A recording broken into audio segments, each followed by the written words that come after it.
Então vamos ver essa coisa de rodar em volta de um outro eixo, tá? Numa situação geral. Só para você tentar se convencer de que é diferente mesmo.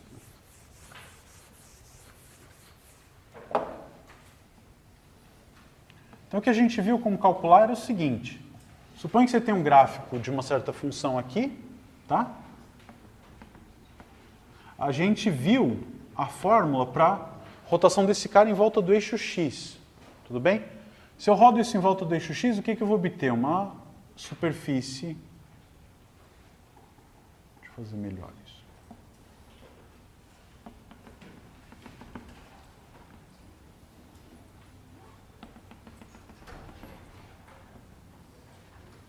Tá? Você tem essa superfície de rotação, suponha que você está vendo ela bem simétrica em relação ao eixo, tá bom? Isso é rodar em volta do eixo x. Se eu quiser rodar em volta de um outro eixo, vamos pensar um eixo... Vamos pensar que eu quero rodar em volta desse eixo. Tá? Tem um certo valor de C aqui, quero rodar em volta desse eixo. Qual que é o sólido que a gente obtém? É diferente, né? Tudo bem? Você concorda que é outro sólido que eu estou produzindo? Antes era um tronco, aqui ficou uma coisa tipo esse peixinho aí. Tudo bem? Então são sólidos diferentes. Tá? Como é que eu faço para usar a fórmula original nesse caso? Eu posso pensar que esse sólido é obtido pela rotação desse gráfico, se isso aqui fosse o eixo x, né? Como é que eu faço para esse cara virar o eixo x? Eu subtraio, eu translado o gráfico todo de C unidades para baixo. Então, se esse é o gráfico da minha função f, tá? Isso aqui é o gráfico da f, quem é o gráfico da função f menos c? É exatamente aquele gráfico quando eu trago aqui para baixo, né? Vou tentar fazer igual. Esse cara só está pegando essa beiradinha, né? E não o objeto todo. Que beiradinha? A partezinha superior aí. É isso, mas era isso que eu queria, né? Rodar. Tá, aqui eu peguei uma situação bem especial em que o valor extremo do gráfico aqui toca o eixo. Não precisaria ser, podia pegar um C aqui em volta, o desenho ia ficar mais poluído, mas eu podia rodar em volta desse eixo e obter uma outra coisa aqui. Essa coisa, ela tem uma simetria em torno de qual eixo? Do eixo de rotação. Eu só sei calcular quando o eixo de rotação é o eixo y igual a zero. Como é que eu faço o eixo y igual a c virar y igual a zero? Subtraio c unidades do eixo y, tá certo? Subtraio c unidades do eixo y. O que isso quer dizer? Puxar o gráfico inteiro c unidades para baixo. Tudo bem? Mas aí você ignora o que está para baixo, no primeiro gráfico ali, você ignora... Não, isso aqui tudo não existe mais. Não existe mais. Tá bom? Desculpa, gente. Quando você roda isso aqui em volta do eixo, do novo eixo y, que é tudo transladado para baixo, eu vou obter exatamente a figura que eu queria. Tudo bem? Então, como é que eu calculo a área desse cara aqui? O volume do sólido de rotação. Qual é a função que eu tenho ali agora? F, minha nova função f é o f de x menos c. Então, isso aqui vai ser a integral de a até b de π vezes f de x menos c, tudo ao quadrado. Tá bom? Que é muito diferente de fazer f ao quadrado menos c ao quadrado, né? O quadrado da diferença e a diferença dos quadrados não tem nada a ver um com o outro. Tudo bem? Então, a gente consegue fazer isso. Pode fazer, por exemplo, o exercício 8. Você tem duas parábolas e eu quero rodar isso em volta da reta y igual a 3. Tá? Então, vamos ver, por exemplo, o exercício 3.8. Você vai ter a parábola y igual a x ao quadrado.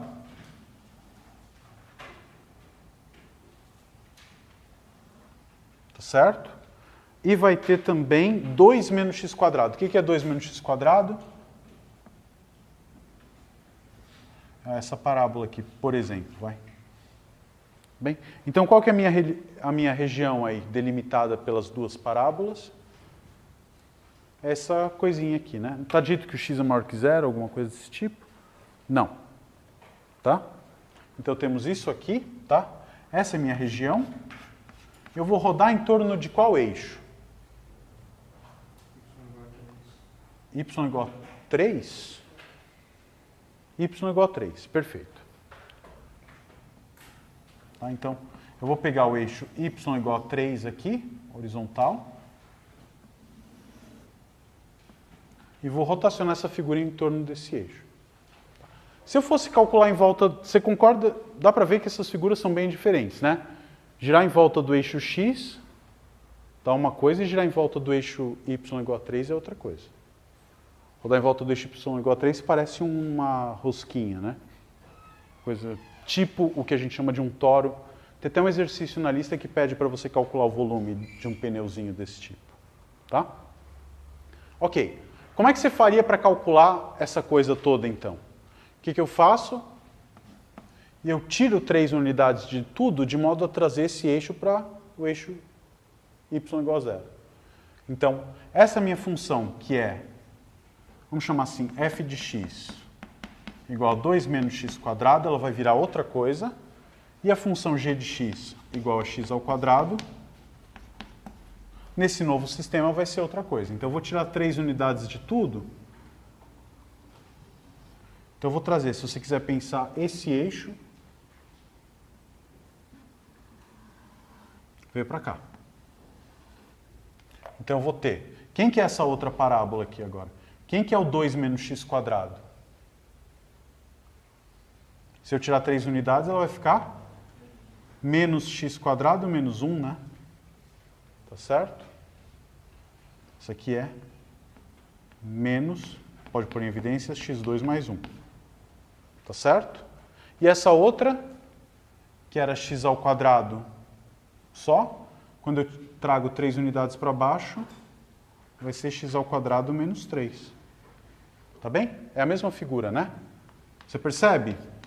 Que quando eu faço essa translação, a região que eu tenho é a mesma e eu estou rodando num eixo de mesma distância que o anterior. Então, a figura é a mesma, eu só trouxe para um lugar onde eu sei aplicar a fórmula. Então, é direto. Quem que é esse cara aqui agora? X ao quadrado menos 3. Como é que eu calculo o volume do sólido de rotação?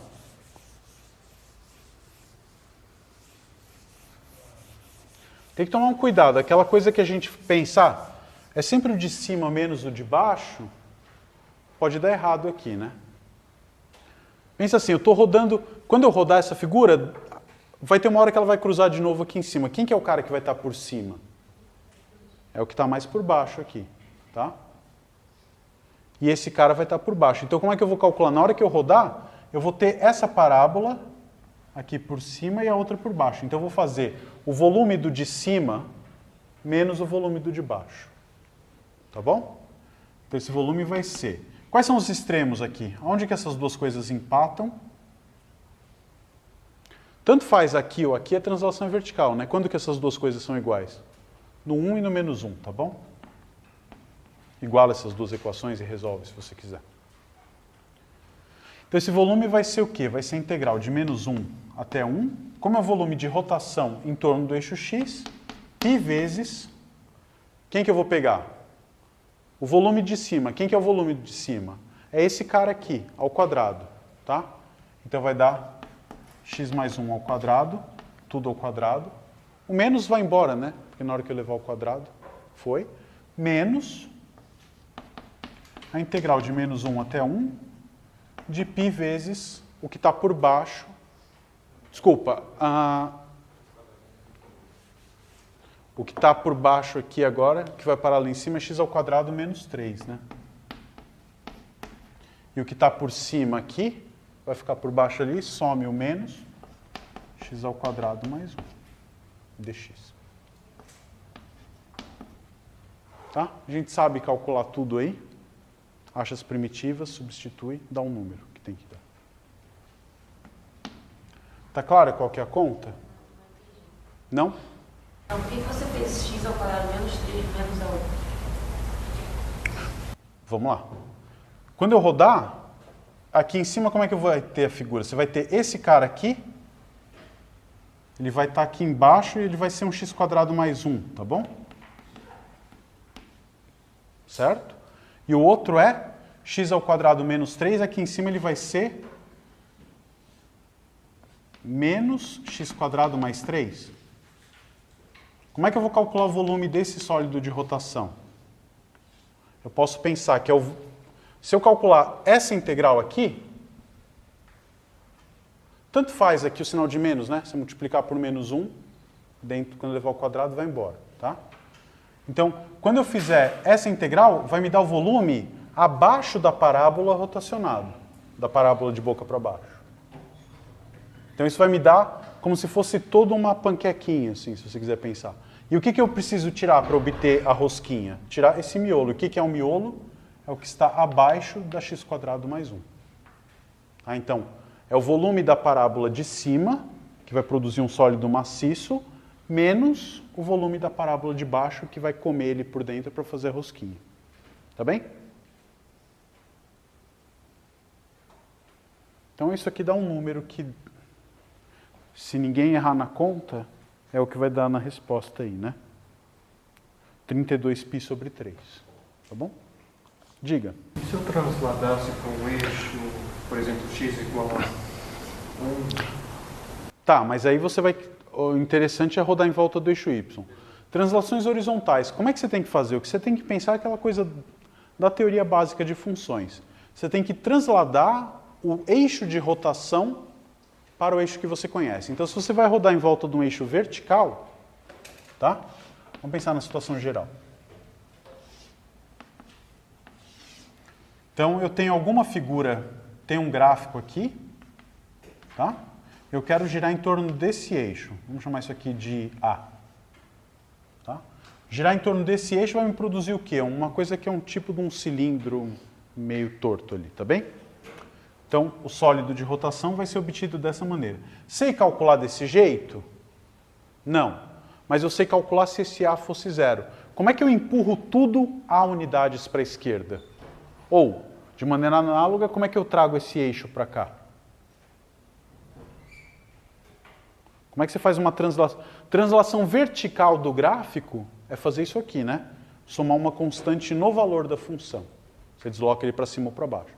Como é que você translada um gráfico na horizontal?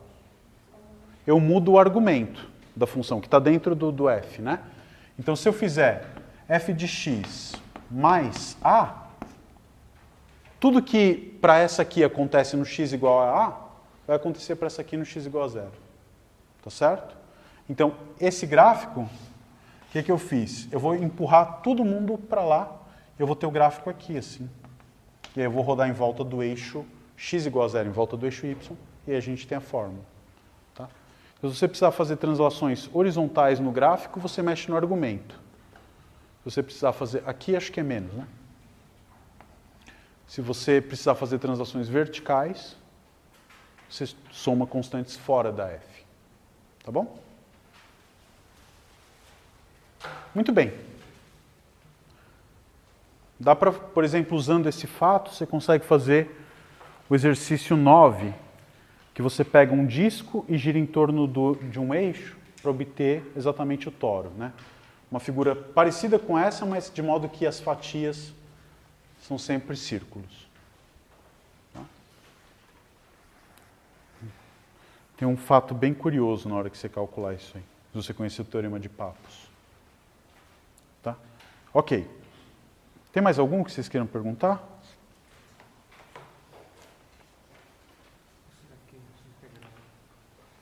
Integral... Bom, isso aí era de uma prova do ano passado, né? Tá feito ali, ó. Vamos fazer essa conta. Bom, vai virar frações parciais, né?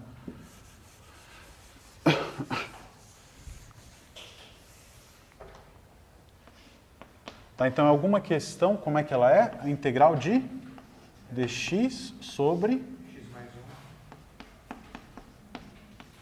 1. raiz de... 5 mais x mais 5. Bom, x mais 5 segundo. Tá. Qual que é a mudança de variável que ele sugere aí?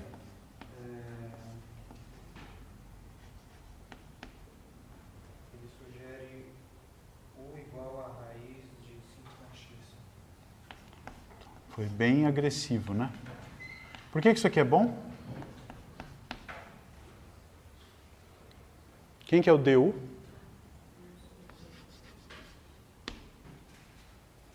Como é que se deriva isso aqui? 1 sobre 2 vezes raiz de 5 mais x dx. Tá certo? Então, o que dá para fazer? Ou seja, de outra maneira de escrever isso, quem que é o DU? Quem é o dx? 2u du. Tudo bem? Então, vamos lá. Isso aqui vai ficar assim, ó. 2u du. O que é x mais 1? Quem é x a partir dessa expressão? U ao quadrado é igual a 5 mais x. E, portanto, x mais 1, quanto que é? Passa 4 para lá, u ao quadrado menos 4. Então, isso aqui vai ficar u ao quadrado menos 4 vezes u. Cancela. Tá? Por quê? O derivado da raiz vai para o denominador, então isso vai sempre te ajudar. Como é que você vai calcular isso aqui? Vai ser 2 vezes a integral de du, u ao quadrado menos 4. Daqui para frente, alguém não saberia o que fazer? Ou melhor, todo mundo sabe o que fazer daqui para frente? Frações parciais, né? Você fatora 1 mais 2, 1 menos 2, vai ter uma constante, então isso aqui com certeza a resposta vai ser 2 vezes, né? Ou seja, vai dar um número vezes o log de raiz de 5 mais x, mais 2, mais o log de raiz de 5 mais x menos 2 fora. Quando você fatora. Uma substituição trigonométrica com esse u não parece boa escolha. Que tipo de substituição trigonométrica você faria? Seno, aí você ia fazer... bom, o que dá vontade para fazer trigonométrica, você precisa de 1 ao quadrado menos 1, né? Então, você ia pôr 4 em evidência, fazer aquela coisa toda. Se você chamasse u de seno, isso aqui ia ficar u ao quadrado menos 1, ia virar um cosseno ao quadrado. E aqui em cima ia ter uma outra coisa, você ia cair numa integral da secante. Eu acho que é mais fácil fazer isso aqui, né? Porque para resolver a integral da secante, a gente usou frações parciais que caíam exatamente numa coisa desse tipo, você lembra? A gente escreveu como 1 sobre cosseno, multiplicou em cima e embaixo por cosseno e ficou uma coisa do tipo seno ao quadrado menos 1, e fez exatamente essa mudança. Diga. Peça. É o 5 da prova do ano passado. 5 da prova do ano passado. Você tem o enunciado? Tem. Vamos ver.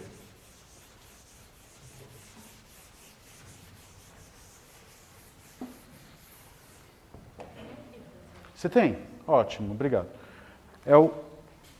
O 5 é esse, seja φ de R em R. Tá. Então vamos lá, é uma questão de prova do ano passado. Você tem uma função φ de x definida em toda a reta real, de modo que você sabe que φ' satisfaz x φ de x. Tá? Tudo bem? Então é uma função cuja derivada dela é ela vezes x. Depois você tenta pensar quem é essa função, né? E pega alfa, uma outra função de R em R, tá? 2 vezes derivável, de modo que você sabe que alfa de 0 vale 1 e alfa' de 0 ao quadrado mais alfa 2 linhas de 0 é igual a 5. Tá? Então, tem uma função φ de R em R que satisfaz isso. E tem uma função alfa que satisfaz essas propriedades. E aí a gente pega, chama de f' de x, a função, está aqui, integral de 0 até alfa, φ de t dt. Tá? E a pergunta é quanto vale f 2 linhas de 0? Tudo bem? Como é que a gente faz isso? É um exercício típico, obrigado, de derivação de funções dadas por integrais. Então, se eu quero saber a segunda derivada, o que eu preciso saber? Para começar, a primeira derivada, né? Então, quanto que vale f' de x? Como é que a gente deriva uma função dada pela integral? A gente tem uma fórmula para isso. Vocês resolveram aquele exercício, seção 4? O primeiro da seção 4? Ótimo. Então, em vista daquilo, quem é a derivada da função f?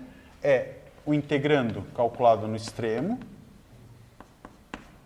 vezes a derivada do extremo, menos o integrando calculado aqui, vezes a derivada desse que é constante, não precisa. Tá? Então, deu isso. Essa é a função f'. Quem é a função, então, f duas linhas? Como é que a gente deriva? Deriva isso aqui. Com a regra do produto, regra da cadeia, tudo o que precisa. Como é que eu vou derivar isso aqui? É um produto. Então, vai ser a derivada da primeira. Quem é a derivada disso?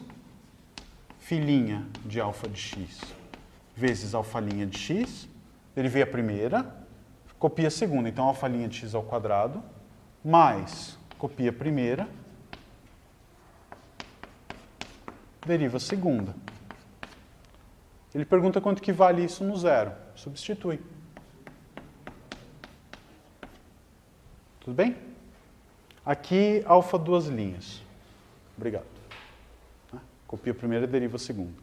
Quanto que vale isso? Vai ficar φ' em alfa de zero vezes alfa' de zero, mais φ de alfa de zero vezes alfa duas linhas de zero. A gente tem todas as informações que precisa?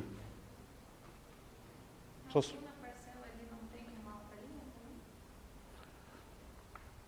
Não, vamos lá. Vamos derivar isso aqui, né? Deriva a primeira, copia a segunda, copia a primeira e deriva a segunda. Quem que é a derivada de alfa'? Alfa duas linhas, tá? E aí substitui tudo, né? Quanto que vale φ' no zero? Quer dizer, quanto vale alfa de zero? Vale 1, né? Então, quanto que vale φ' no zero? 1 vezes... Desculpa. Alfa de zero vale 1. Então, quando x é zero, quanto que vale φ' de zero? Φ' de alfa de zero. Vai valer. Φ' de alfa de zero é alfa de zero vezes φ de alfa de zero. Quanto que vale isso? Alfa de zero é 1. Então, vale φ de alfa de zero. Alfa' de zero é 1. Vai ficar φ vezes alfa de zero. E aqui, você consegue descobrir as coisas todas, né? Quanto que dá essa conta? Tinha 5 opções para você dizer aí, né? E ele simplesmente, bom, tinha alternativas em função do valor da φ. Então, você tinha que olhar quais eram as alternativas e ver o que dá para dizer. Ali ele está dizendo que a resposta é 5 vezes φ de 1. Né? Daqui o que você sabe? Que alfa duas linhas de zero, que é uma coisa que a gente vai precisar, é 5 menos alfa' de zero ao quadrado. Alfa' de zero ao quadrado a gente sabe quanto que é? Não. Mas a gente sabe que φ' de alfa de zero é alfa de zero que é 1, φ vezes alfa de zero. Então junta todas essas coisas, substitui aqui, você vai ter o que você precisa. Tá bom? Então era um exercício derive duas vezes uma função dada por uma integral. Tá? Dúvida? Outro exercício? Não? Mesmo? Tá, então, em vista disso, acho que tá bom, né? E na quarta-feira, então, a gente tem nossa próxima e última aula, né? Aí acabou. Tá bom? Então, trabalhar um pouco nos exercícios, vamos perguntar o que a gente tem a mais de dúvida que tenha sobrado. Não precisa ser exatamente de coisa que cai na prova, eu sei que é altamente não tentador fazer perguntas de coisas que não caem na prova, mas pode ser importante para você depois, tá? Obrigado, então até quarta.